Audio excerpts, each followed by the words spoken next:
பெரியாரை பற்றி கொச்சையாக பேசக்கூடியவர்கள் தமிழ்நாட்டில் முளைத்து விட்டதாக விடுதலை சிறுத்தைகள் கட்சித் தலைவர் திருமாவளவன் தெரிவித்துள்ளார். விழுப்புரம் மாவட்டம் திண்டிவனத்தில் பேசிய அவர், பெரியாரை விமர்சிப்பவர்களைக் கண்டு வேடிக்கை பார்த்துக் கொண்டிருக்க முடியாது என்று கூறினார்.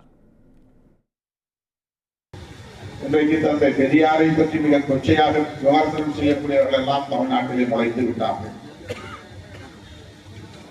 அவர்களை பின்னிருந்து இயக்கக்கூடியவர்கள் யார் என்பதும் இன்றைக்கு அவர்கள் மூலமாகவே அம்பலமாகியிருக்கிறது.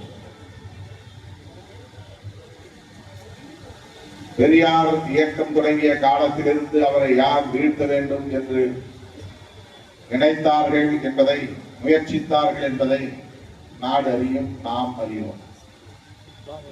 அந்த கும்பல் ஒவ்வொரு முறையும் தோற்று போய் வீழ்ந்தார்களே தவிர பெரியாரை வீழ்த்த முடியவில்லை. பெரியார் திமுக, அதிமுக போன்ற கட்சிகளுக்கு மட்டுமே உரித்தான ஒரு வழிகாட்டி அல்ல. விடுதலை சிறுத்தைகளுக்கும் அவர்தான் வழிகாட்டி, கொள்கை ஆசான். ஆகவே நாம் பெரியாரை விமர்சிப்பவர்கள் விமர்சிக்கட்டும் என்று நாம் வேடிக்கை பார்த்து நிற்க முடியாது. பெரியாரையே அந்நியர் என்று சொல்லக்கூடியவர்கள் அம்பேத்கரை சொல்வதற்கு எவ்வளவு நேரமாகும்?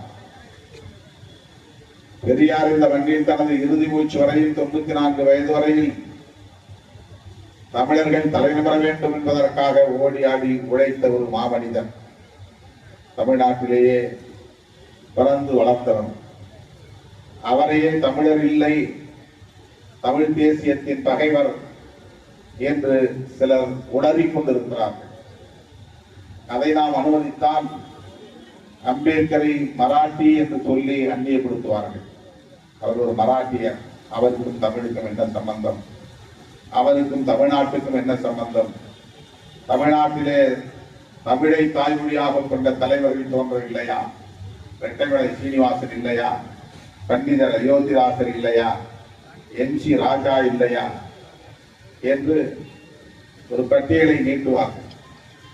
இதையெல்லாம் ஏற்றுக்கொள்ளுங்கள், அம்பேத்கர் வேண்டாம் என்று சொல்லக்கூடிய நாளும் வந்துவிடும்.